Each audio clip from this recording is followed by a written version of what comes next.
खिचड़ी शब्द किस श्रेणी के अंतर्गत आता है? तत्सम शब्द है, तद्भव है, देशज है, या फिर साथियों ऑप्शन दे रखा है विदेशज है। राइट इसका आंसर हो जाएगा से। ये शब्द कैसा है? देशज शब्द है, खिचड़ी शब्द। ओके, नेक्स्ट प्रश्न है आपके सामने। व्युत्पत्ति के आधार पर शब्द के कितने भेद होते हैं? 2, 3, 5। साथ ही 3 होते हैं। कितने होते हैं? 3 होते हैं, जिसमें रूढ़, योग रूढ़ और आपका यौगिक शब्द, ये 3 शब्द व्युत्पत्ति के आधार पर होते हैं। रचना, संरचना, बनावट के आधार पर इनको कहा जाता है। ओके साथियों, नेक्स्ट प्रश्न है।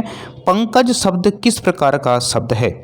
पंकज शब्द किस प्रकार का शब्द है? तो उत्तर है ऑप्शन आपके सामने, रूढ़ शब्द है, यौगिक शब्द है, योग रूढ़ है, या फिर तद्भव शब्द है। तो याद रखना ये शब्द जो है साथियों आपका पंकज शब्द है, वो आपका जो है योग रूढ़ शब्द है। पंक मतलब होता है आपका साथियों कीचड़, और जे मतलब होता है जन्म लेने वाला, यानी कीचड़ में जन्म लेने वाला होता है कमल, और कमल यानी कि दूसरे इसका तीसरा अर्थ होता है उस शब्द का, तो समझ जाइए आप वहाँ पर क्या होता है, योग रूढ़ शब्द होता है। ओके, तो से इसका राइट आंसर होगा साथियों। ओके, नेक्स्ट प्रश्न है आपके सामने साथियों।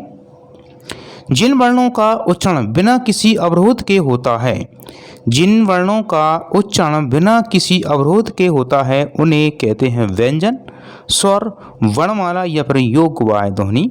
जी हाँ, इसका राइट जो आंसर साथियों वो हो जाएगा आपका स्वर। स्वर जो व्यंजन होते हैं, स्वर जो वर्ण होते हैं, वो बिना किसी अवरोध के उच्चारण होते हैं, किसी प्रकार की कोई रुकावट नहीं होती है। नेक्स्ट प्रश्न साथियों आपके सामने। अ योग वाय वर्ण अंग अनुसार और अ है विसर्ग को किसने कहा है? कामत प्रसाद गुरुजी ने, किशोरीदास वाजपेयी के द्वारा, अजय प्रसाद द्विवेदी के द्वारा, या फिर आचार्य रामचंद्र शुक्ल के द्वारा। तो ठीक है, ए और अह को अनुसार जो कहा है वो कहा है आपके आचार्य प्रसाद द्विवेदी जी के द्वारा, तो से इसका राइट आंसर होगा साथियों। ओके, नेक्स्ट प्रश्न है आपके सामने। वेरी सॉरी दोस्तों, इसका जो इसको कहा है वो कहा है किशोरीदास वाजपेयी के द्वारा इसे कहा गया है। ओके, अयोगवाद ध्वनियों को अनुसार जो नाम दिया है अंग और है को, वो किशोरीदास वाजपेयी के द्वारा दिया गया है। वेरी सॉरी दोस्तों, से इसका राइट आंसर नहीं होगा, वे इसका राइट आंसर होगा। इसको आप सही क्लियर कर लीजिएगा। नेक्स्ट प्रश्न है। अग्नि शब्द का तद्भव रूप क्या हुआ? आग, अनल, पावक, या फिर जो है आगी। तो अग्नि का मतलब होता है आग। आग शब्द जो है तद्भव शब्द साथ ही किस प्रकार शब्द है? ये तद्भव शब्द रखा है अग्नि।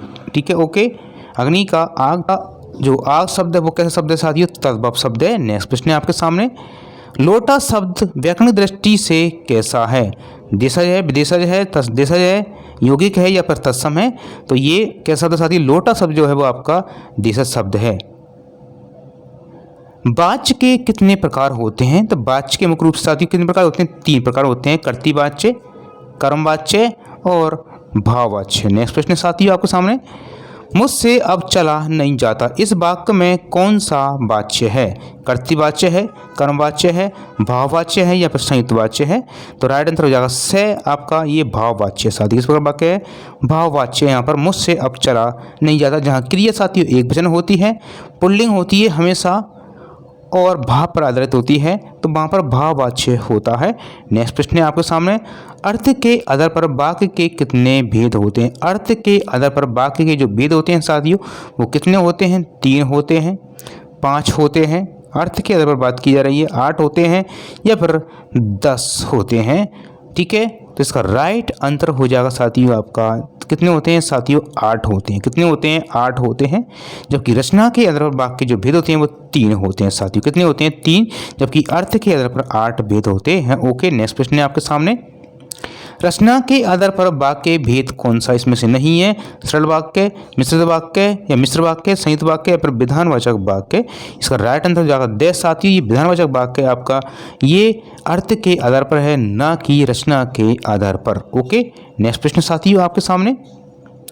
मुख्य क्रिया के अर्थ को स्पष्ट करने वाली क्रिया कहलाती है सहायक क्रिया, नाम धातु क्रिया, परिणार्थक क्रिया पर पूर्वकालिक क्रिया। जी हाँ, इसका राइट जो अंतर है मुख्य क्रिया के साथ अर्थ को प्रकट करने वाली क्रिया का साथ उसको बोलते हैं सहायक क्रिया बोलते हैं। तो ए इसका राइट आंसर होगा साथियों। ओके, नेक्स्ट प्रश्न है, जब कर्ता एक क्रिया समाप्त कर उसी क्षण दूसरी क्रिया में प्रवृत्त हो जाता है तो पहली क्रिया जो है वो सहायक क्रिया कहलाती है, पूर्वकालिक क्रिया कहलाती है, नामभूत क्रिया कहलाती है या प्रतिकर्मक क्रिया कहलाती है। तो पूर्वकालिक क्रिया कहलाती है साथियों। ओके, नेक्स्ट प्रश्न है आपके सामने साथियों, सकर्मक क्रिया शब्द का चयन कीजिए। तो हंसना आपका जो है साथियों, हंसना अकर्मक क्रिया है, रोना अकर्मक क्रिया है, लिखना सकर्मक क्रिया, लेटना अकर्मक क्रिया है। तो लिखना जो है वो सकर्मक क्रिया है, तो से इसका राइट आंसर होगा। रेलगाड़ी शब्द किस प्रकार का शब्द है साथियों? तत्सम शब्द है, देशज है, विदेशज है या पर संकर शब्द है? जी हाँ, इसका राइट आंसर होगा रेलगाड़ी। ठीक है, तो ये संकर शब्द है साथियों। किस प्रकार शब्द है? रेल और गाड़ी। रेल आपका इंग्लिश शब्द है और गाड़ी आपका हिंदी शब्द है। तो यहाँ पर इस दोनों मिश्रित हैं, इसी संकर शब्द इसको कहेंगे हम। ओके, नेक्स्ट,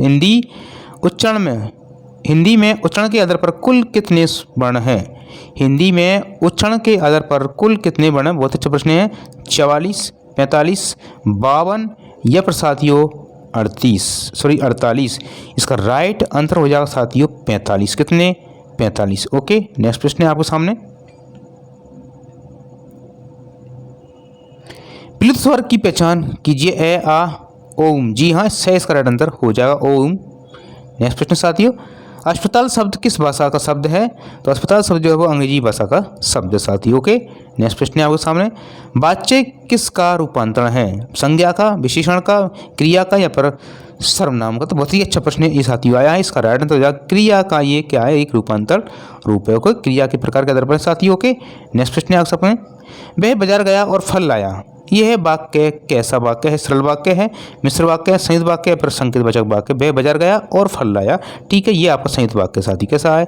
संयुक्त वाक्य है। से इसका राइट आंसर होगा। ओके, नाम धातु क्रिया कौन सी नहीं है? इसका उत्तर आपको कमेंट बॉक्स में बताना है। बतियाना, लतियाना, गरमाना या फिर पढ़ना, इनमें से कौन सी क्रिया नाम धातु नहीं है साथी? ओके।